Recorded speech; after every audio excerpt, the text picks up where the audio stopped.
Kelsey, and I'm part of Group 3. Our strategic plan is over HUMCO Holding Group.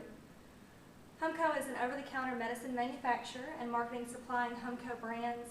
They also create supply private labels and contract manufacture products to pharmacists, retailers, and direct-to-consumers. They were established in 1872 as Hutchinson Medicine Company. They're located in Texarkana, Texas, and their motto is "We help people feel better." The environmental analysis section of this, some of the social trends for HUMCO is our current population is focused on the idea of healthy living. Consumers are concerned with the positive and negative effects products can have on their health. Life expectancy has nearly doubled during the 20th century.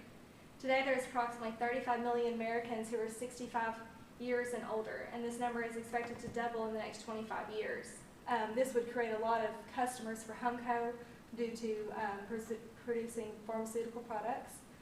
HUMCO currently serves the population of Texarkana, which has 37,000 people in it. They distribute their products throughout the United States, Canada, and Mexico. Some of the economic trends that affect HUMCO, there's been a growing economic uncertainty following the 2008 financial crisis. This has just made a lot of businesses have to change their planning processes. Companies now utilize temporary and part-time workers. This allows them to remain flexible and keep from paying high healthcare benefits, which keeps their overall overhead costs lower. Due to the recession also, there's been a delay in the age of people who will retire. Because of the recession, people are working longer and not retiring, which has negative effects on people who are younger trying to enter the workforce. One of the biggest political trends that can affect HUMCO is going to be the fluctuation of oil and gas prices. When oil and gas prices increase, this makes the overall cost of doing business increase with it as well. FDA regulations can also be very expensive for the company. The FDA regulates all pharmaceutical products to make sure that they are safe for anyone for the use in the U.S. Some of the tax rates that affects HUMCO also. We have Texas, Bowie County, Texarkana, and the total tax rate listed up above. Let's see. For the environmental analysis, the technological trends, smartphone technology allows consumers to compute everywhere. This makes a need for companies to develop successful applications. Applications would allow people to gain access to their products anywhere that they are. The growing use of the cloud has positive and negative effects. Makes information easier to access and share, but it also makes it not as safe for people to gain. Some of HUMCO's main competition would be Medsca. They are another pharmacy compounding supplier. PCCA, which is Professional Compounding Centers of America, is another large pharmacy compounding supplier. And Major Pharmaceuticals distributes a full line of brand comparable over-the-counter products. Human resources for HUMCO, one of their biggest strengths is their company guiding principles, and Brittany is going to discuss that in her part of the presentation. One of their biggest weaknesses is communication. It's hard to always communicate all the necessary information to every key person. The company tries to be proactive on this and have short meetings throughout the day to make sure everyone stays informed, but it's still a hard task to do. Change, just like any other company, HUMCO is resistant to change. No one likes to change, and this can cause a big problem with the pharmaceutical industry because change is ever prevalent, and you just have to go with it. Training can be difficult for HUMCO because they have a strict standard operating procedures policies, and not everyone understands their SOPs, and sometimes employees can perform a certain job task that they are not really trained to do. Their human resource opportunities are the connections with local colleges. HUMCO executives have a good connection with Texas A&M and Texarkana Community College to provide opportunities to contribute to the development of programs that can produce professional needs. The demographics of Texarkana is a threat to HUMCO. There's a low number of professionals in the engineering, pharmaceutical, and chemistry fields who reside in Texarkana.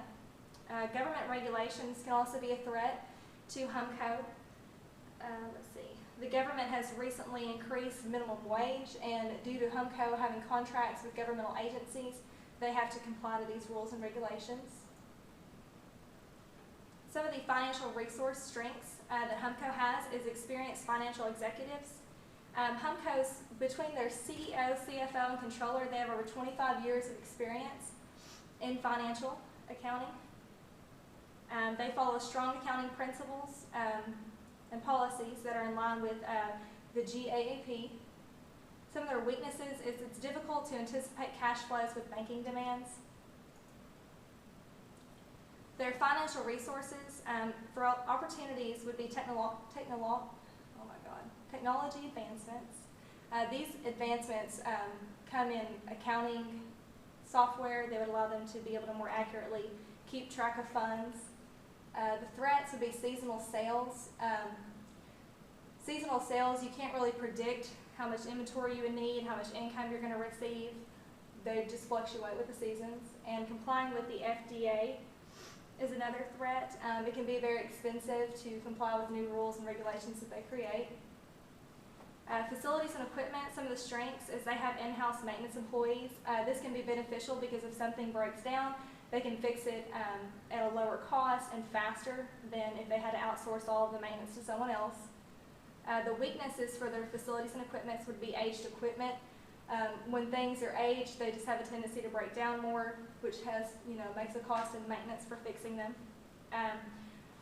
With them having their own facility, there's required maintenance on the infrastructure of the building, and they have a limited space for new equipment.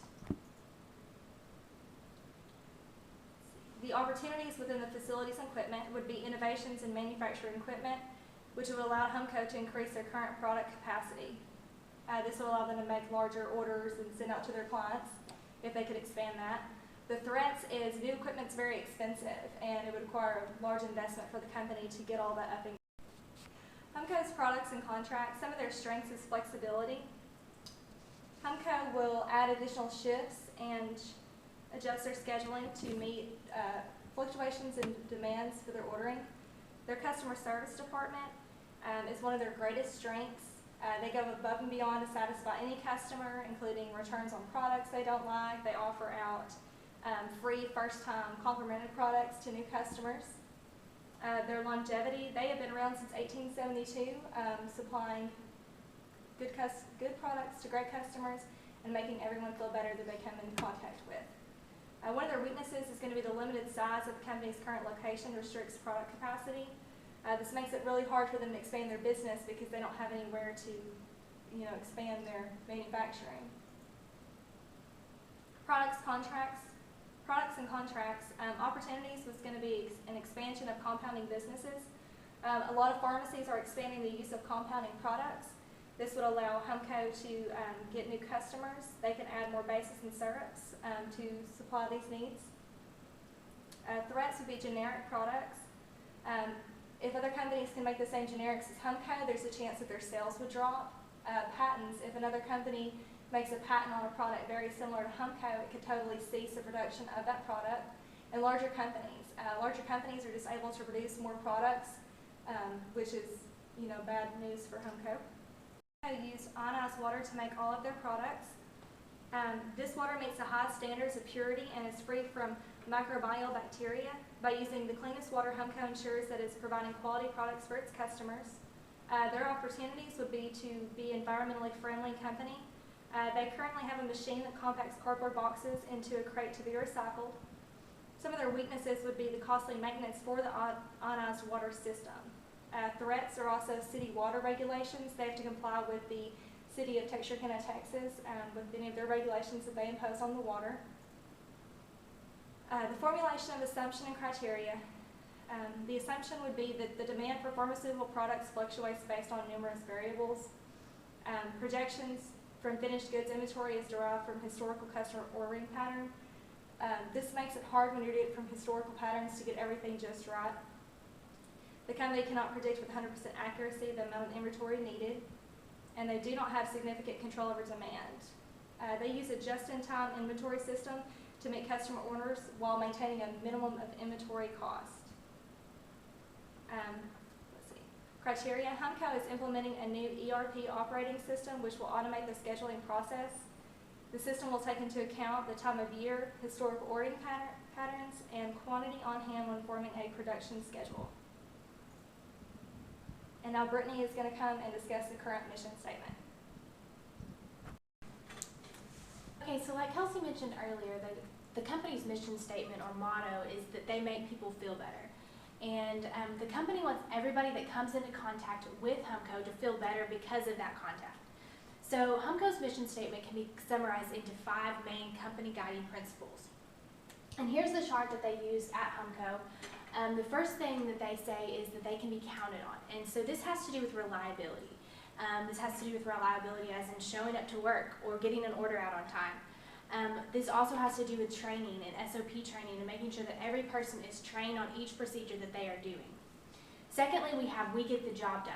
And this has to do with the whatever it takes attitude that HUMCO holds. And so they have to get orders out on time and satisfy their customers. And so they do whatever it takes to get that done. And sometimes that means that management or even the president of the company goes out and works on the line to get the order out on time. Thirdly, is we take responsibility. And HUMCO wants all of its employees to have a sense of ownership in the company. And they want them to have a sense of ownership towards the work that they do and the products that they make. And so everyone's decisions at HUMCO contribute to the overall success of the company. Fourthly is we find a better way. And so HUMCO executives and HUMCO management are always open to suggestions from anyone throughout the company. Ideas can come from any department, any level, and a lot of the process improvement ideas that are brought up at HUMCO actually come from people that are working firsthand on the line, seeing the inefficiencies and seeing ways that they can improve the overall process. The final and 5th company guiding principle is that we succeed as a team. At HUMCO, teamwork is vital. And everyone at HUMCO is expected to treat each other with respect and to work together to achieve the overall company goals. So the next section of our presentation is the determination of objectives and goals at HUMCO. The first objective that we're going to look at is that the HUMCO wants to increase company sales growth year over year. Some specific goals to meet this objective are one, to set specific monthly sales goals for each individual salesperson. So every salesperson at HUMCO has a specific monthly sales goal. And in order to reach those monthly sales goals, they are expected to monitor their dollar sales growth every day. And so they don't get to the end of the month and realize that they're running behind, but they are monitoring this on a daily basis so that they stay on track. Thirdly, they want to reach double-digit sales growth by the end of the year. And so they want to have reached at least 10% sales growth by December 31st of this year. The second objective is to increase penetration of market sales territory from 40% to 100%. Currently, HUMCO has penetrated 40% of America, and in order to reach the 100% penetration level, they want to hire at least 1 to 2 additional salespeople each year for the next 5 years to reach those uncovered territories. So within the next 5 years, they want to have at least 5 or 6 people to cover the entire U.S. And then, in order to keep up with the sales rate, they want to be able to expand their operations at that same rate so that they're not outselling what their capacity is. Thirdly, HUMCO wants to be on the forefront of new product introduction. And so instead of trying to follow the market and just making what other companies are making, they want to be on the forefront of that new product introduction. And so in order to reach this objective, they want to hold monthly product development meetings. And in those monthly product development meetings, they are introducing this new progress of introducing the product to the market. So first they start out with developing the product. So the chemists and the science team at HUMCO, they first develop the product, and then they create and refine the product. And then in order to sell the product, they have to educate their sales team on the side effects, the uses, and all the things that need to be known about the product itself before the product even comes to market. And then finally, obviously, they want to bring the product to the market. And this whole process is a 1 to 2 year process as a whole. And so specifically, in September, they want to bring a new compounding cream to market, and so they are already in the middle of this specific process. The next objective is to maintain a 96.5% customer service level. And this has been a long-standing goal at HUMCO, and they want to continue this objective. And in order to do this, they focus on a cycle of operations and the deadlines associated with each step. And so first of all, we have the scheduling of the next month's operations. And so, for example, in this month, the month of May, they're already planning for the month of June's operations. Next, they have the approval of the schedule. So by the 15th of the previous month, the general manager approves the schedule for the next month, and then the purchasing department will purchase the raw materials needed to produce those products. And then we have production of products, packaging and labeling of products, and then shipping of the finished goods. And so by focusing on the deadlines associated with each of the steps in this process, they are able to maintain the 96.5% customer service level.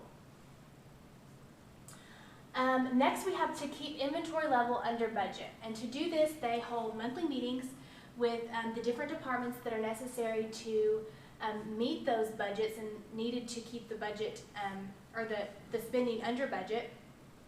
Monthly meetings are held with the production, purchasing, scheduling, and asset management departments in order to set a realistic inventory budget. And that is going to be based on the sales, current inventory, and pending orders at the company.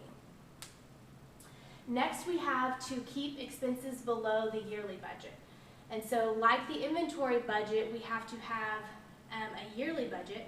And so the company will divide the year, at the beginning of the year, they will divide the next year into 12 months.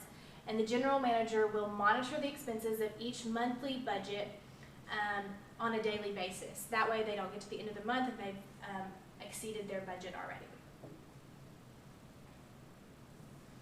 Okay, so the next section of our presentation is the formulation of strategy. And the formulation of strategy has 4 specific sections.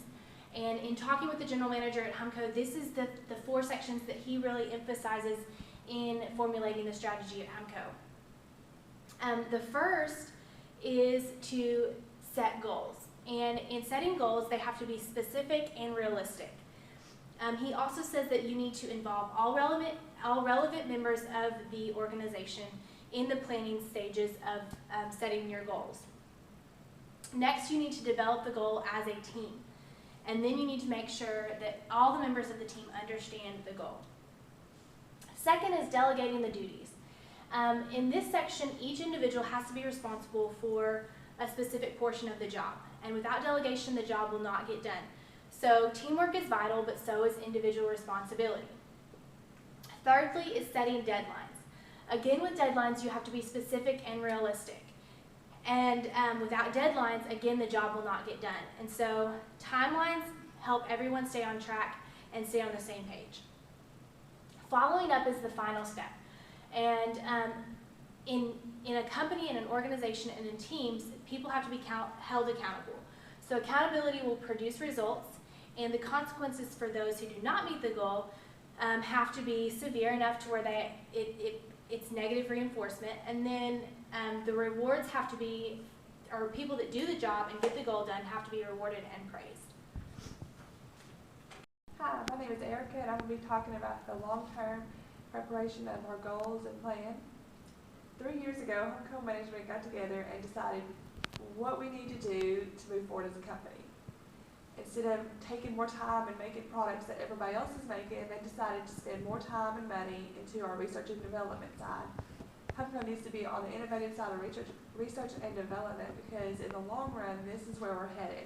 Compounding products, which are in process right now, are the ones that are going to sell the most money, or sell and make the most money for our company.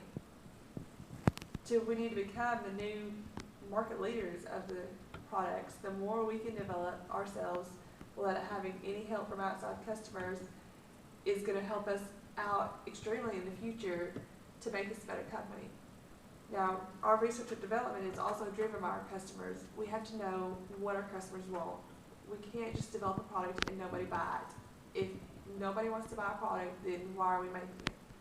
So it first starts out with the salespeople going out and talking to the pharmacists and talking to the pharmacies about what they need, what kind of product do they want to sell to their patients, what would make their job easier, what are the patients asking for. So to start that, they go out and ask people all these questions, they come back and they tell the chemist, okay, this is what we need. We need a product that can help with anything from like dry skin to scars to antifungal on the feet. I mean, anything, just whatever's popular in the marketplace right now that is needed is what we go back and get. From that, then we go into the research and development. They take a year, maybe two, developing a formula and developing a process of how it's supposed to be made. And then after that, they go back and set specifications and regulations of how it's supposed to look, what, thickness, and if it's actually going to work for the pharmacy. They send out samples after a little small lab batch is made to, certain pharmacists and have them test it out. If their feedback comes back positive, then we can move forward with the products. Now, HUMCO has implemented long-term and short-term plans. The senior management meet annually to discuss the long-term and short-term plans. This is where they discuss what would be best for HUMCO. If they need, like they said earlier, the ERP system. 2 years ago, that was just a dream. Then they actually came back and decided this is what we need. So right now, we're in the process of making that system happen. Next, it could be a new building, it could be a new laboratory, anything. It's whatever the senior management decides that we need the most. What would benefit us in the long run to make us a better company? After the ideas are submitted, it's voted on by senior management and management in the company to decide what is needed and what is actually going to work. The belief statements are created to support strategy along with supporting goals to ensure compliance. If we don't have compliance to our company, then we're not going to succeed as a company. We're going to fall back into the old ways that we once were. And according to FDA, you have to meet certain regulations and specifications. So going forward, we have to make sure that our long-term plan is to always make sure that we're following compliance with any auditor, any regulation that wants to come in. Then every month they have monthly meetings to discuss ideas that are brought to their attention. What needs to be fixed that happened in the month before, what could do the company good going forward, just benefits and ideas that could help with the company moving forward in the long run. And then appraisal of results and recycling of planning processes is a yearly test, but is ongoing throughout the year. We always recycle planning processes. Our planning processes are always changing. We always have new ideas and new thoughts of how we can make our processes better. And then it begins at the yearly planning sessions of company management. This part is where we get together and just plan what we need to do to go forward, what processes we need that work and don't work, and what we've seen fail and succeed in the past. And we focus on meetings. We always have to have strong people, our sales projections have to be high or we're not going to succeed as a company. New items and always growth. The company is always trying to move forward to the next 5 years. They always want to grow more and more every year. We always want to become better. The monthly meetings are therefore geared towards the research and development to help improve products we have, products we're going to make, or products that we used to make in the past but we're going to try to bring forward to make again. And in this, like Brittany said earlier, people that are actually working on the lines that are actually doing the products have great ideas and bring them up to quality and bring them up to the chemist to see if going forward we can change the process, change the product, and make it better for the making, for the filling, and even for the customer. Because the easier it is to make a product, the easier it is for us to get it out, and it's easier for our customers to get it. The process of planning can be for both long and short term is recycled using the 3 following steps. We plan, we execute, and we follow up. Some of the technical difficulties we had while filming this video were just that. We had trouble trying to figure out if we were going to film on a cell phone, on a camera, or on a laptop. I mean, just trying to figure out how to use this technology is something that we actually had to learn before we did this project. Also, the classroom that we are in to shoot the video, we had to figure out how to use the projector because this is kind of high tech for us and we've never used one of these before. So that was a new experience. And then we also had to figure out a time and a place to meet, to do the video, and to even work on the project because all of us have different stuff going on. We have family, we have work, we have school, and we have church, and it's just hard to get everybody, you know, in the same building at the same time. So that was a really hard task for us. And then the last task is just trying to figure out how we're going to combine all these videos into one video that makes it presentable for our teacher to watch and hopefully enjoy.